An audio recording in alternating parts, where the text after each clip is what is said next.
If you've ever been disillusioned, disappointed, or discouraged in your search for love, and you know there has to be a better way to find the healthy, soul-filling love you've always longed for, then you've discovered the podcast for you. I know, as Ken's work personally has led me to find the love of my life. So here's your host of Deeper Dating, Ken Page.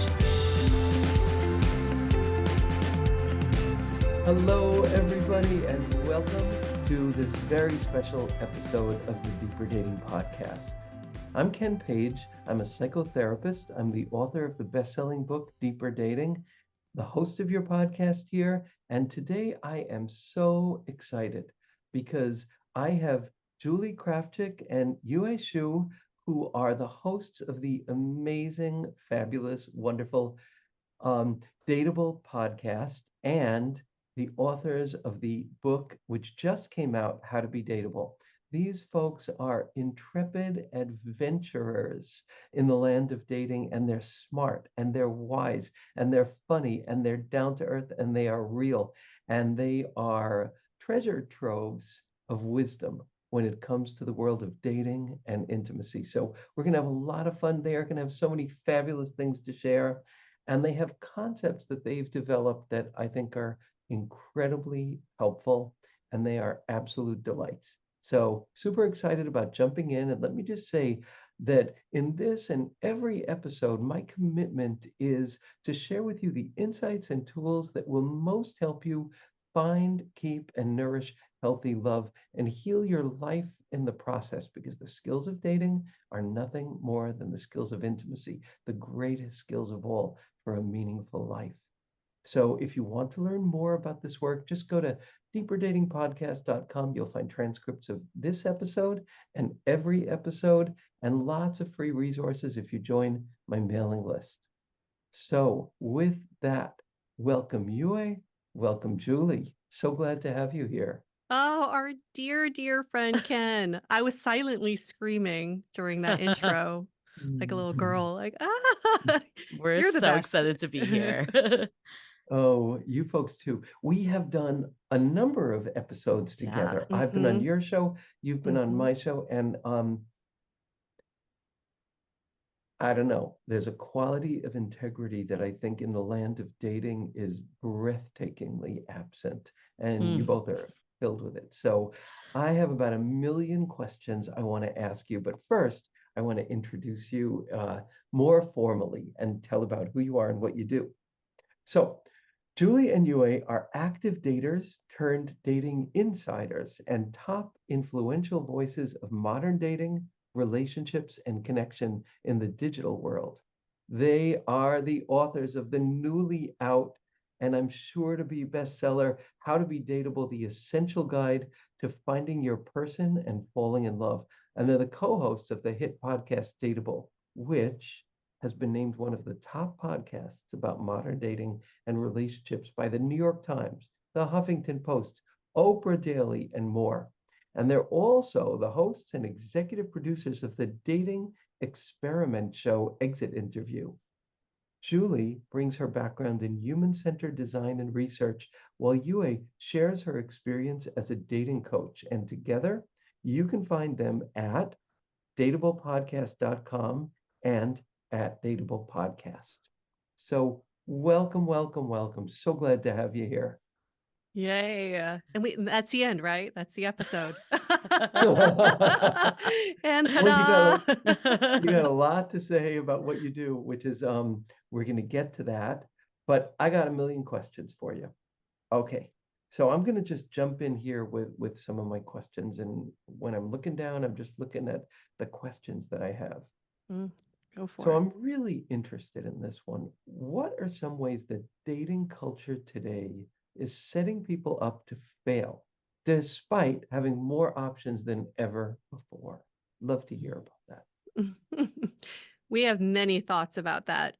Dating culture currently is emphasizing dating itself, not dating for connection, not dating for relationships, not dating for love, but the pure act of dating. And the Mhm. reason why we think that it's driving people apart is because we're all so concerned about playing the game of dating that we forget why we're dating in the first place. So, with Beautiful. everything that we do, all the behaviors and all the bad dating behaviors that keep getting coined, all these new terms, it's because we are so entrenched in the game of dating that we are not looking at the big picture, which is love, connection, human connection. Thank you for that. So essentially true. Yeah, yeah. Really appreciate that. And we know you know this, Ken. Like this was always a thing, even with deeper dating. I think what drew me to your book originally, I remember reading it back when I was in the trenches, in the thick of dating, and there was like a refreshness of like how real it was and how like it was to drop those dating tactics. And that the dating tactics and game have been around for a long time. But what's interesting in today's world, there's extra layers of what happens because of technology and abundance of choice and options that you alluded to. And there's just so many other dynamics that we see people spending a lot of time in places that aren't really fruitful.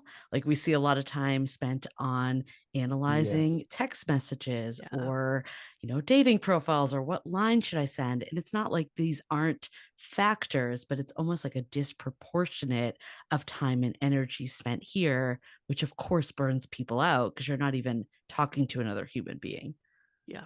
So true. So true. I asked my entire audience, what's the thing that is like the worst stuck point for you? And they came up with this Mm, term dating fatigue, Mhm. yeah. discouragement fatigue. And yeah, I think that's really true. But I just have to just segue here for a moment because Julie, you talked about being in the trenches of dating, and you're not in the trenches of dating anymore, are No, she's you? not. I'm She got not. out.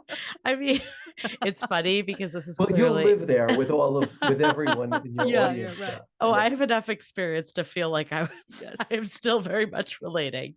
But yeah, it's funny because we're recording this the day, like a couple days after I got engaged. So we were telling Ken about this before we joined the recording. And it's been a journey, I'll say, because I remember when I was a student myself, and I always felt like a later bloomer, like I was a little behind in dating because I didn't really date a lot. Like when I was in college, and it was more like in my late 20s, I was like, oh, maybe I should date and like have a relationship. And I found myself in a place that I was kind of clueless.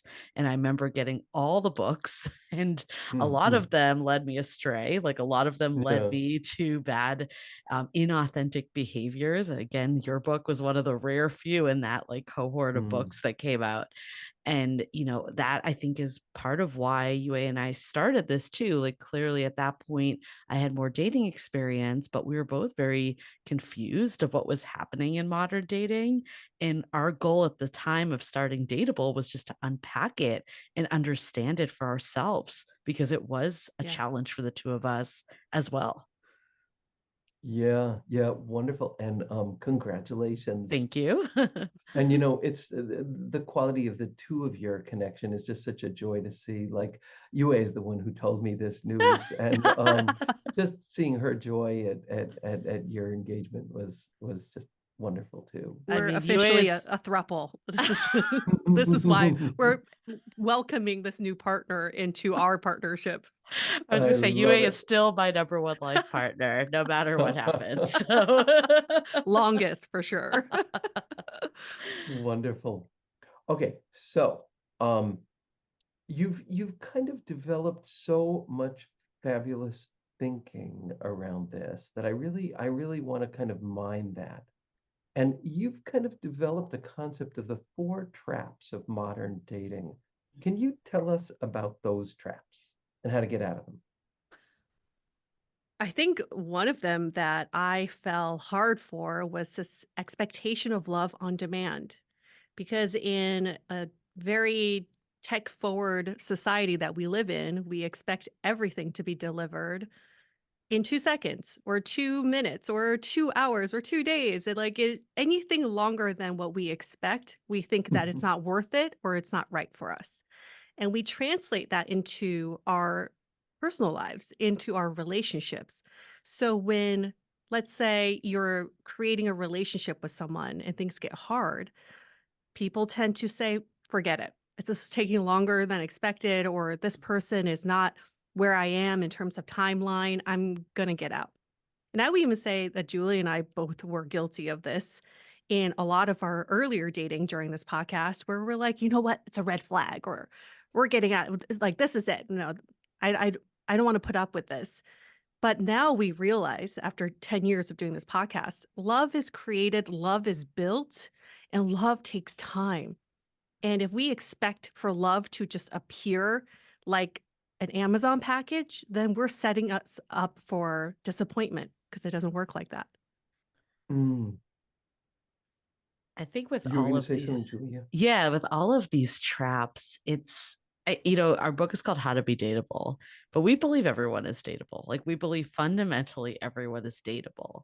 But what's getting in people's way and not be feeling successful in dating and feeling burnt out and dating fatigued, as you brought up, that's the traps of modern dating. And it's kind of the byproduct of the dating culture. So, one of them being expectation of love on demand that Yue mentioned, where when we expect things instantly to happen all the time, that's when people feel like, oh, I'm not going to keep going with someone because I didn't feel the spark, or I don't want to waste time because there's so many options. Back to that we were talking about earlier. Like, there's that expectation plus the other traps we identified, and we feel like that's what's holding people back. And once you can recognize them, then that's what frees you from it, because then you can start to move in the dating world in a much more authentic place that's with your needs at the forefront, not just doing the thing that you think you should be doing because everyone else is doing it. Beautiful, beautiful. So that's dating trap number one. That's really a big one. And I just want to say, like, one thought about that is that you kind of we're talking about two different ways that we run too quickly. We expect things to be like just right, and then we leave. One is like that initial spark, Yeah. Hmm. um, not running when you don't feel that necessarily right away. And the other one that you mentioned, which I think is like really a piece of the wisdom that both of you bring, is that just like everyone knows relationships take work, but early relationships take Hmm. work too, and dating takes work. So Yue, what you said about that piece of it, I think is so true. Like there sometimes is hard work even at the beginning, and that doesn't mean that you should leave. So anyway, that was a really cool point. So let me let you continue with the other traps.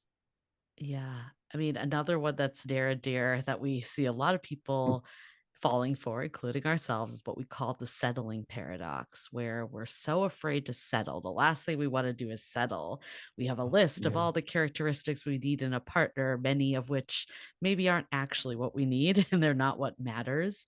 But then in return, because we're so focused on more of these superficial qualities or aspirational qualities, we forget about the stuff that matters and we end up settling for unfulfilling relationships or situationships. And it's a paradox because with all this knowledge of what all the people out there, the possibility, like, why are we continuing to fall for these people that aren't giving us what we truly want? Oh, you framed that so beautifully. That just captures it wonderfully. Yeah. Okay, gotcha, gotcha. What's the next?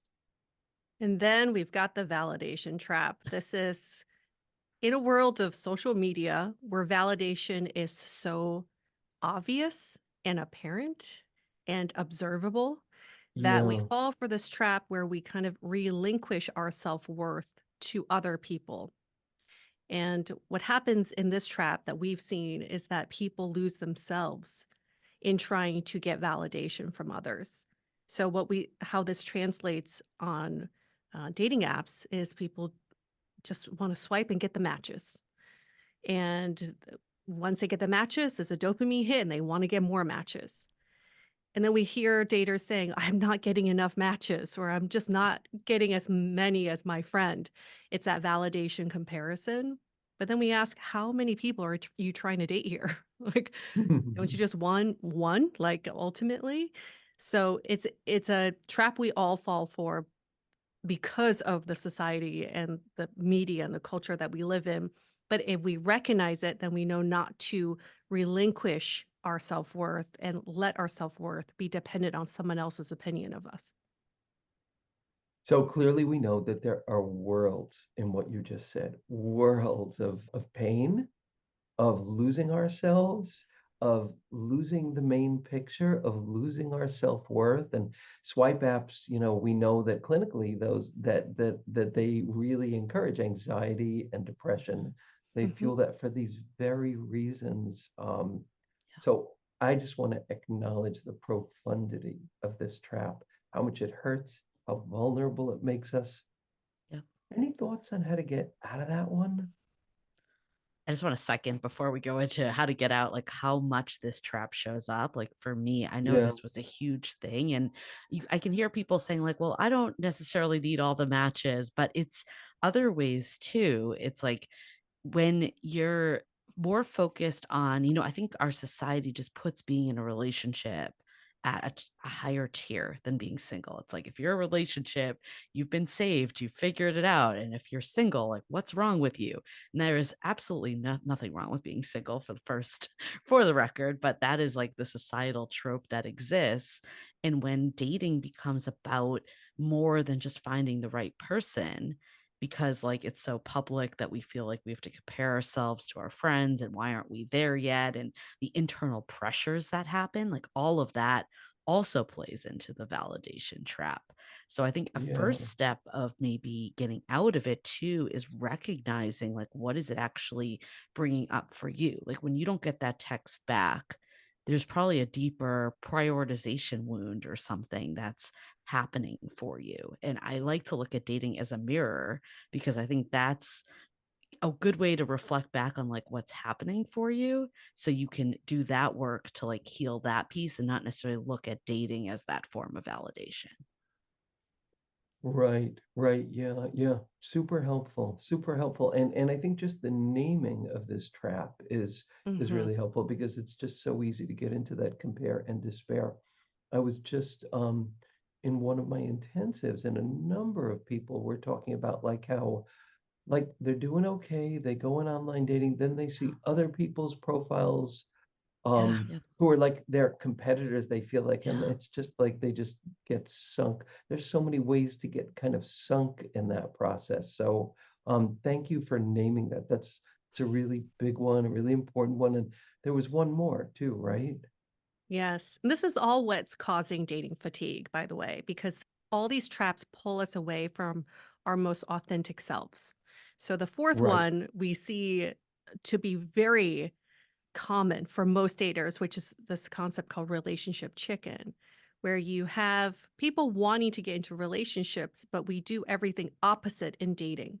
We try to show as least interest as possible. We try to not be the first one to express our emotions because then we quote unquote lose. So it's kind of odd that all we're trying to do is to connect with someone and create a relationship, yet we do everything to prevent the relationship from happening. Oh my God, you folks are the best. That's great. That's so, I mean, it's not great, it's painful, but thank you for naming it. Thank you for naming it. That's so much of the magic of what the two of you do is you name things that would otherwise like be stealth. They'd be like Yeah. stealth poison. And by Mm, naming it in the way that you do, like even giving it, you made up that name, relationship Yeah. chicken, right? Yeah, it's fabulous. Ah, so much in what you said. And your book helps people through all of these traps. Is that right? yes. Yes. I I want to think hear that about that. the thing to reiterate too is like you're not doing anything wrong by doing these traps. Like this is actually the norm is to be doing these traps. Like Yes, we've been yes. told this is how you date. We hear people are just, when you think about it, like would you ever treat like other relationships in your life as like method, like as clinically almost as like dating. Like you're not like Mm. counting the number of hangs that you have with a new friend, and you're not like defining, is this going to be my best friend, and like all this stuff. It's just very Totally transactional. non-organic. Yeah. Yes. Yeah. And I think like of course like there's some method of dating, and we're not telling people in the book to stop dating by any means. It's more of just like, okay, now that we know this is how kind of dating is designed, and it's not working in the sense that we're not feeling good. We hear people, what we're calling a love crisis, because people are feeling like more discouraged by dating than Yeah. ever Yeah. before. I'm not sure you've recognized this in your work. Like it just feels like in the last year or so, it's even like compounded more than past years. And just the burnout is happening. So Yes. our thought is like, how can you go in and, have this magic of dating and connection if you're going into the whole thing in a burnt out place? So what can we do to actually get clear more on what is it we want and find a way to date in a way that works for us, opposed to succumbing to these like rules and methods that aren't working? Beautiful. Yeah, yeah, yeah. And so I'm going to ask you more about that in a minute, but I just want to say that there is this way that the two of you combine insight and reality with a very practical and real sense of hope. I think that like Mm, Yeah. somehow with what you do, people walk out with a sense of hope and more clarity, which is why I think your book is so precious and why I want all of you to go out and get it because it will really support you in your dating journey, in your intimacy journey. Um, thank you, so Ken. Thank you, yeah, Ken. I Yeah. really mean it. I'm such a fan of both of yours. You are the real deal. And there's a lot of that not around. So, okay, I am interested in the different dating archetypes that you have defined. So tell us more about that. Yes. This is this is such a fun tool for everybody because in our 10 years of doing this podcast and doing our research, we found 5 categories of how people date and their attitudes towards dating, and also where their superpowers are in dating, like their core gifts, as you would say, Ken, Hmm. and then where they could be missing some aspects, overlooking some places that are holding them back. And we came up with this dating archetype assessment because, first of all, we know dating culture is very fucked up, but we can't boil the ocean, right? So, where we have to start is with the individual. The only way we can make a change is through you. You just take care of yourself and be accountable for yourself. So, through this assessment, once you know what your archetype or archetypes are, because many people can fall into multiple categories, then you know where to lean into and then where to be more aware of. So, for example, one of the archetypes is a maverick. That's who I am. I've been that all my life. My core gifts are I'm super independent. I stand strong in a relationship. I have a strong sense of identity. And I respect space from my partners and I respect space for myself. And I have very high standards. I will lean into that. But what may be holding me back is that I run. I run at the first threat of my independence. I run at the first threat of Mm, my identity. And when things get tough, I think, oh, this is not right for me. So I'm going to take control of the situation and get ahead of it and preemptively run away or break up with this person. So what I'm doing, what I'm accountable for right now, is to be aware of the times I want to run, and then I ask myself, which direction am I running into? Am I running away from this person or running into this towards this person? So that's where the slight change in my behavior has really helped me understand my archetype. So this is a that's subjective eye. You're talking about really you in saying yes. that, right? Thank Yes. you. Yeah. Yes. Beautiful. It's me Beautiful. through That's a and through, gift. but here's the reminder. I will never be less independent. Right. Right? And I will never be someone who is different than this maverick type. I have to lean into the Yes. core gifts that have been Yes. given to me, and a true partner understands and appreciates those. But I also know Beautiful. when I'm self-sabotaging myself and my relationships. Perfect. Perfect. Perfect. Yeah. Yeah. Thank you. Okay. So that's one. That's a great one. So my leading ones were the dreamer achiever. So the dreamer is, you wear your heart on your sleeve, you want nothing more than love and you're so caring and put everyone first and this type of person makes a fantastic partner because they are just loving all in all. The downside was that you sometimes get ahead of yourself. You live in a fantasy a little. Like for my personal self, there were so many times that I was in situationships or relationships that clearly weren't going anywhere. But I had this vision that just wasn't Mm, realistic. Or I had this great first date and I held on to that instead of all the Mhm. subsequent times where it just wasn't meeting my needs in any way. And then the achiever was my other prominent one, which again, this person knows what they're looking for. They are not afraid to go after it in work and career and education. This served me really well, right? Like I was someone that was a go getter. But in love, it was hard because I was always looking for that next milestone and counting, like, am I on my third date? What's going to oh, happen? Just very mm, attached to the mm, future. And that's hard to stay present. And I'll give you an example, like, where the 2 kinda played together, and this was yeah, a real challenge for me, and I think, like, when I saw these were my 2 leading ones, I was like, "Okay, this all makes sense now." I think right. because I had this dreamer mentality that I saw the best in people, that I wanted things to keep going because of the achiever side, like, I would stay and, I had this situation that a friend of mine, like, confessed his feelings to me, and at first I was like, "Oh, I didn't really view him that way. I didn't think he was someone that was partner material. He didn't seem like someone that wanted something serious." Like my gut was saying this isn't right. But Yeah. because then the dreamer kicked in, I was like, "Oh, maybe this could be something," and kept going with it. And at that point, I was like, "Okay, let me give it a try." And again, this isn't like bad to give things a try that maybe you wouldn't in the first place. But when I was time for me to give it a try, he was like, "Actually, I don't want a relationship anymore." And mind you, we slept together, so that could have been part of it as well. So it was like, as soon as that hit, it was like, "Oh, nope, I don't want a relationship."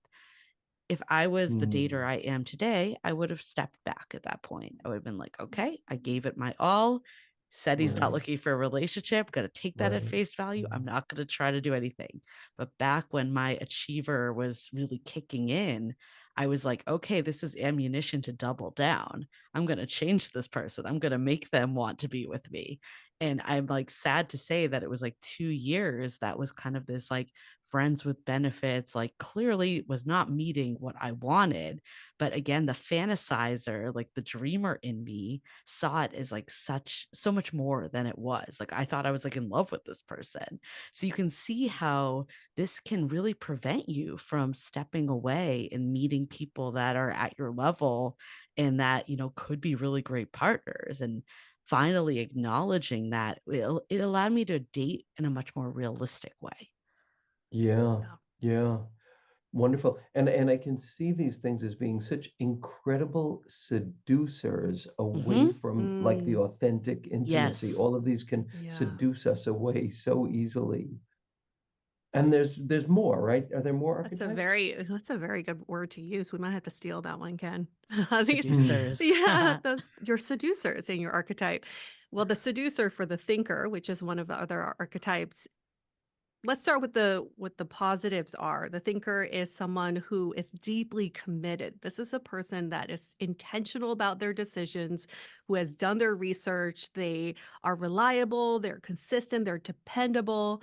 But where they may see what's holding them back, the seducers, would be this analysis paralysis. They're constantly doing all their research, they've got all the resources, and they're wanting more information. But when you're mm. inundated with so much information, the thinker may be seduced to not act at all and to not really take that next step or to initiate. Oh, Mhm. yeah, yeah. You can see that, right?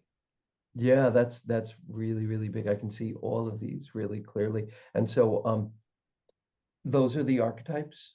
Yep, one more is the Energizer, the last one. So there are 5, and they actually spell out Uh, mated, which we did not actually plan. That was a, oh, I a real love when that coincidence happens. I at At the like it. last, you end. get an We're like, acronym. Yeah. UA found that. Woo! She's like, wait. But the Oh, it's a last real one word. is the Energizer. And this is the person that is very extroverted. They are the great date. Like you always have fun with the Energizer. They are go, go, go. They're either filling their social calendar or filling their dating queue, they're just like lining up all the people. And in a relationship, this person is always trying new things and bringing new experiences and can be really great partner in that way, just full of life. Where this person, maybe what's holding them back is like all the go, go, go doesn't allow them to like reflect, like, what is it that I actually want? And also, if you're just kind of going out with so many people, you kind of stay at this surface level instead of going deeper. And people can feel like when they're a number in the lineup, or if you can't schedule a date for 3 weeks because you're so booked up, it's really hard to keep the momentum going in any new connection. Yeah, yeah. So all of these have, like you said, a superpower, like a Yep, gift. Hmm. they And do. all of them have, and I think that this is true. Our deepest immaturities constellate around our greatest gifts. And we have Hmm. to know the gifts. And like you said, you have to lean into the gift first and Yep. foremost, but then see what the immaturities are that's around that. So this is a really useful tool for people to chart their intimacy journey, even after the relationship has begun, Yes. even while the Hmm. relationship is going on, because we'll keep doing those same things in our relationship. 100%. And we also actually tie it back to the traps that we mentioned earlier in the book, because everyone Oh, might fall for the traps in slightly different ways given their Yeah. archetype. So these oh, traps beautiful. are kind of prominent with everyone, but yeah, the way they show up might be slightly different. So this is a gift for everybody, is that you actually have a quiz that people Hmm. can take Yep. to identify in more detail which of those archetypes are theirs. What are the traps? What are the superpowers? Um, I'm just gonna later on, I'll be asking how people can find out more about you, but here we are right now. So how do people get the quiz? They can actually just go to howtobedateable.com. That's our book site too, since the quiz is in the book, but the quiz is there Beautiful. even if you don't get the book. We hope it compels you to take that next step, but even if it doesn't, I think there's a lot that's there that could be helpful just right away. Yeah. Beautiful. Great, great. Hey, Ken, did any of those resonate with you, as in who Ken is today? Okay. So who Ken is today in a marriage relationship that's gone on for 16 years.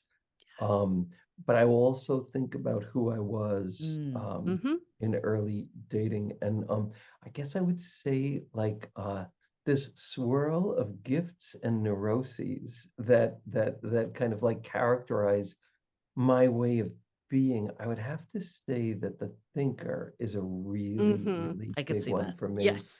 Yeah, so Yeah. I will be like, Greg and I do this tantric hug every night and mostly every morning where we just hold each other. And in my head, to stop my thinking is the hardest thing in the world. Hmm. And he's like, Ken, come back, come back. Yeah, so like I definitely like think about the nuances and the meaning, and that's also connected to like a deep sensitivity, a deep like awareness of my nervous system, which then which is a gift, which links in with my thinker self. So I would have to say thinker, but I would also have to say dreamer, and then Hmm. that dreamer one is like an achiever in the realm of like, let's have more intimacy in our family. Let's have more intimacy with our kids. Let's have more intimacy with each other. And that like joins in with my thinker, which never gives me a fucking break. So that's my thought about how these apply to me. But it's really helpful to hold each one of those and think of Yeah. them as both a gift and an avoidance of intimacy. Yeah. Do you feel like that was in your dating life? Like when I know you shared some of your stories on our podcast about just Hmm. like the wave that would come over and some of that. Like, do you see like Mm. that correlation, or do you feel like you had a different archetype maybe when you were dating? Well, I think of that as like I have to think about my answer to that, but I would say that essentially it's the same ones. I would say Hmm. essentially it is the same ones. But I just think that I guess the dreamer played a bigger role then. Hmm. And that was like my longing for intimacy, but also then my shame around intimacy. So it was like it was a really interesting one because it was the dreamer, but then it was my shame around being the dreamer that made me kind of not show my dreamer self, which was like Hmm. another Interesting. kind of immaturity that Yeah, swirled around interesting. that. Yeah, Huh. yeah. So Hmm. I love that each of you shared both your archetypes and kind of your traps as well. That's really helpful. When you wrote the book, when you put the book together after, a decade of Yeah. listening to experts and people in the trenches and living your own life, what did the book like what for you was kind of some of the most important kind of distillations that you got from that? Because you had to do so much thinking Hmm. about everything you had heard. What are the distillations that you feel are like the most valuable for readers and listeners? I mean, the one that stands out to me is like, sounds weird coming from dating experts, but I feel like you don't need to be good at dating. And I think that's like the Ah, basis of the say more, book Hmm. say because more. I think at least the way dating is today, the way it's structured today, it's all centered around disconnection instead of connection, what we all Beautiful. so deeply crave. And like we were talking about earlier, when you're playing relationship chicken or you're focused on this list that someone needs to measure up to, and you're so afraid to settle and all of that, that is all around like a protection mechanism, and it's game playing, it's inauthenticity. Like even, I just always go back to this example. Like we had a friend of ours on our podcast and she was talking about how like dating culture just makes her feel like she wants to give less because everyone else is giving less. So she Yep. calls Yes, it that she's succumbing to the lowest common denominator. In yes. like every other part of life, she is on it. She's making plans. She's proactive. She's setting up all this stuff. But in dating, because everyone else is giving such limited effort, she's now ghosting because other people are ghosting. Hmm. She's giving So she's important. giving 9% because someone's giving 8% or 10%. Someone's giving 10%, she's giving 9%. And our whole take was like that, just to keep going like down into a like being pulling away from your authentic self and who you are to play the dating game. No one is winning in that situation. So why not Yeah. just give 0% to that person and stay true to your needs and focus on the people and let them rise up instead of feeling like you need to like learn the dating game. I think that's like the biggest thing that stood out to us, is that everyone's trying to like fit into the mold of dating instead of Mhm. taking that step back and being like, what do I want and how do I actually stay true to myself? Beautiful, beautiful. And I want to come back to that point. Yue might also have some things that she wants to say, but then I want to come back to that point of like, how do you do that in your profile? Because that seduction of like, how do I do what I'm supposed to do versus like, Mm. how am I going to really be me? So I want to come back to profile writing, but I just wanted to Mm. know, Yue, for you too, like, your a key distillation for you. It's actually kind of related to your profile question. So here's Oh. to give you a little context. It took us about 2.5 years for this book to be born, the longest labor ever. And Hmm. during this 2.5 years, as you know, a lot of things can happen. So when we first started writing the book, I was in a long-term relationship living with my partner. Julie had just started her relationship to her now fiance. Ooh, fiance. Um, but in the middle of writing the book, I had gotten out of the relationship at almost 5 years due to infidelity, and Julie moved in with her partner. So, what was so beautiful about this time was that we were able to look at this book from multiple perspectives at different Amazing. stages in your dating career. Okay. And we found this holds true. A lot of people think, oh, my situation's different, but I'm going to try to do I'm going to try to do dating differently. Well, you can't do dating differently if you're still just swimming in modern dating. You're still in the same game. What's going to change your behaviors and your actions is to think differently. And I think Tell what is us. what is so beautiful about this book is that we talk about this idea of rising above modern dating. Let's stop drowning in this culture that's pulling us down and literally succumbing to the lowest common denominator where we're one downing each other. Rise Mm, above. Stop saying, "Oh, I'm going to do," like yes, you can rewrite your profile 10, 15 times. You can re-download the apps to refresh the kind of inventory you get. You can close down your apps and only date people out there in the wild. Yes, you can do all these different things, but guess what? You're still swimming in the same pool. But if you rise above and say, actually, I'm just not going to settle for anybody who is not aligned with my values, who is not aligned with what we call a dating North Star, which is why you're dating in the first place, or anybody who is not beautiful. validating me in the right way, but anybody who's not prioritizing me, anybody who's not consistently communicating with me, I'm going to rise above. I don't need to engage or succumb to that pool of daters. So I think that's such a takeaway is like, yes, we Mm. can talk about dating profiles all we want, but if you're still in the same mindset, not much is gonna change. I love that. I was going to clap, but it would have created a horrible noise in my microphone, so I controlled myself. That's great. That's great. Dating North Star. How can Yes. people find and identify and articulate? Because you need your North Star, right? You need to be Yes. oriented to your North Star. If you're not loyal to your North Star, you will be loyal to self-sabotage. So That how do you find your North Star? Tell Well, us more. we do have a whole exercise in the book, so Ooh, you can do all this. fabulous. But I mean that the whole like thing too is like the second part of our book is like, okay, we've identified all these traps, we've identified what's holding people back and where there's opportunity. Now, what are we going to do about it? Because Yeah. that's the whole point, right? And like you said earlier, we believe actually that this is very hopeful. And we like when people ask us our take on dating, they're always expecting us to be like, "Oh, it's so terrible out there." And both of us Mhm. have actually felt very positive about dating through our Yes. 10 years of doing this podcast, which You is a both embody testament. hope. You do, and it Yeah, is a but testament. but Yeah, that's the yeah. testament to the change of the way you're thinking about it. So Uh-huh.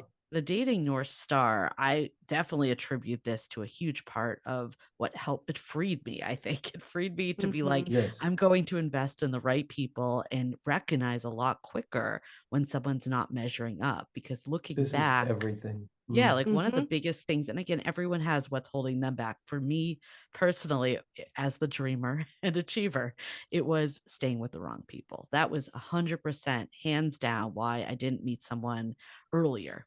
Again, Mhm. happy the way it all played out. Everything is a way of working the right way.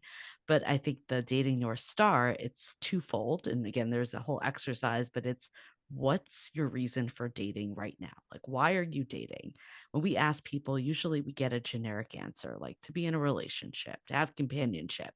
And not to say that those aren't valid, they totally are, but we're asking you to go deeper, like Mhm. 5 layers deeper. Those are just like scratching the surface. And we actually, in the exercise, encourage people to not even use the word partner or relationship. And what is it that you actually want? Like, if dating was off the table, what would you be missing out on? So it's one, getting really clear there. And then the second part of the North Star is identifying your top 3 core needs. I think so many Mm. of us, including myself for a long time, had no idea what our needs are, like in the Mhm. first place. And a good way to actually figure out your needs real fast is to look at what bothers you the most about modern dating. For me, it was when I didn't know if I'd see someone again or Oh, I like get a that. call I like back that. or text back. So it was like the inconsistency. And when I was dating before I met my partner, that became a huge need of mine. And if someone wasn't able to do that, they dropped off. Like, I didn't care about their credential anymore. I didn't care about the crazy chemistry we had. If they couldn't meet like the bare minimum of being in a relationship with me, then I needed to move forward. I needed to stay true to myself and invest somewhere else. Ah, beautiful, beautiful. I love this concept Did you both come up with that? Your dating North Star? Yeah. It's It's gorgeous. It huge. is gorgeous. It's just gorgeous. And everyone, I just invite all of you to think about that. Um, and I think you told me that there's a part of the book that includes something from our interview. Is that Yes, right? yeah. Of course you Oh, made that's your way Of in, Ken. course. woohoo! I love that. I love that. I mean, we actually talk about the core gifts. That's Oh, the part that beautiful. we Yes. Yeah. love so much. And I think it goes back to the theme, like we're not telling anyone to change who they are because you're all amazing. Like everyone is amazing the way they are. We don't need to. I think self-help gets a bad rep, like normally, of like you need to do all this stuff to Yeah. fix Yeah. you.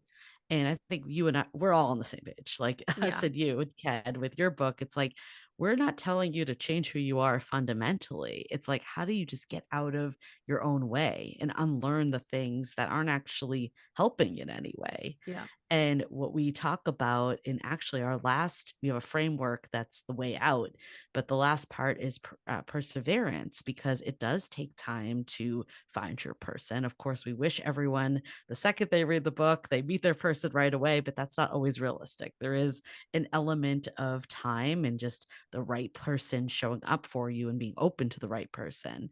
But we talk about, like, in that chapter, the core gifts and how, there is Love this that. Yeah. need to fall in love with what you bring to the table and Yes. recognize that. Beautiful, beautiful. I'm so glad. I'm so glad that's in there. Yeah, our work, I think, is so in sync. So I'm just going to ask a last question before we talk about how people can dive Hmm. into your world, learn more, really, really get to take advantage of all that you have to offer, which is abundant. So that last question is kind of, what's something you want to say to my audience, to our audience? Like, what's the one thing that you most want to impart at this moment? Mm. For me, it would be that through this book writing process, this message resonated with me more and more. And that message is instead of exerting the energy out, I want to focus on bringing that energy in, preserving energy in. And that means checking in with myself to see, is this something aligned with what I want, aligned with my values, aligned with my needs? And is this something I want to spend energy on? And a lot of times in dating, we care about what other people think. We care about which apps they should be on. We care about what are the events they should be at. It's exerting that energy out. And end of the day, this is why we experience dating fatigue because we reserve no energy for ourselves.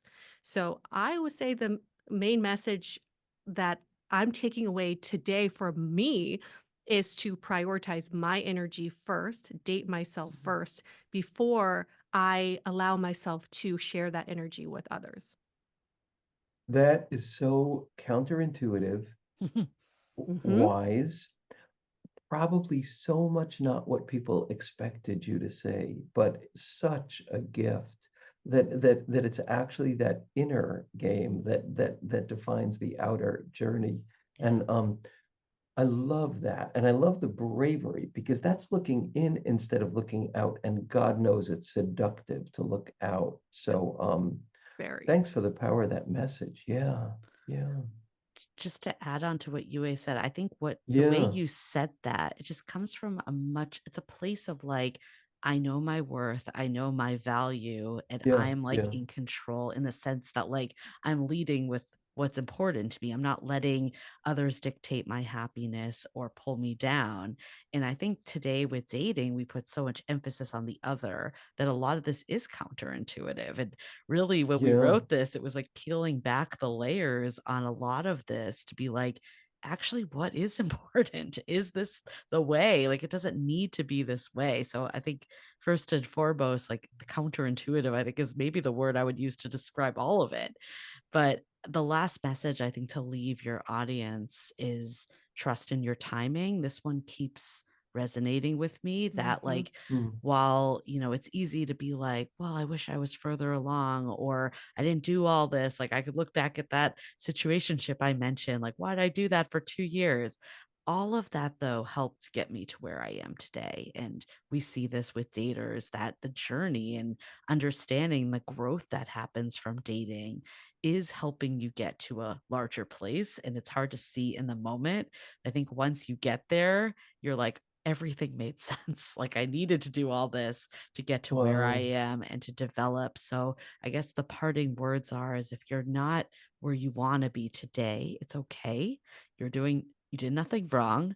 How can you learn from it so you don't keep repeating the same things over and over again and move forward?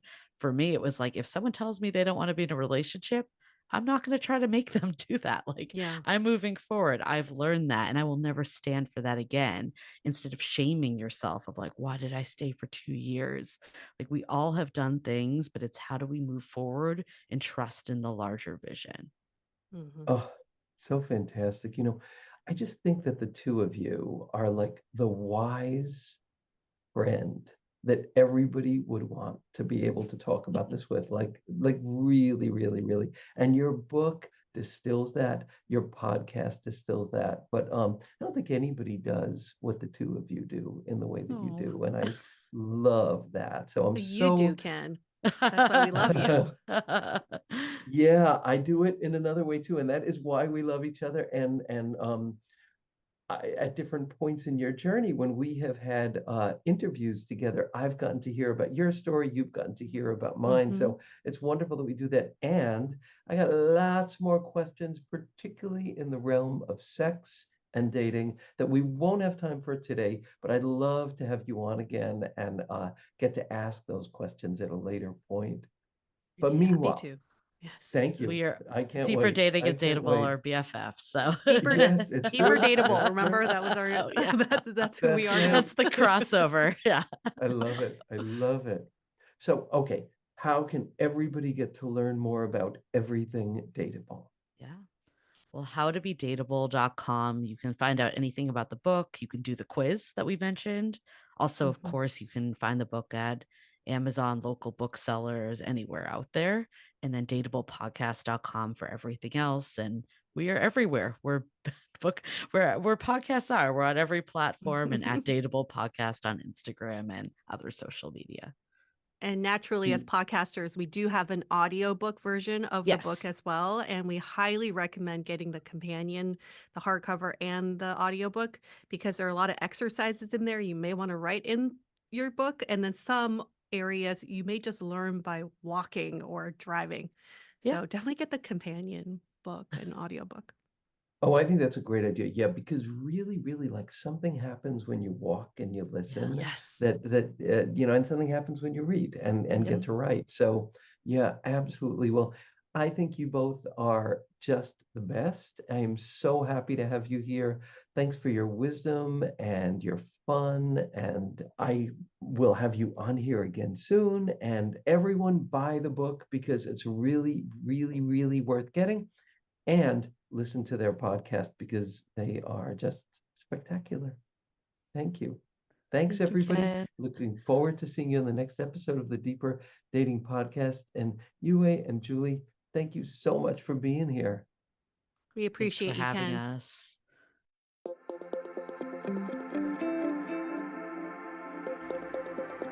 And that's it for today's episode of Deeper Dating. Be sure to go to deeperdatingpodcast.com as Ken has a few more gifts for you. Then join us on the next episode.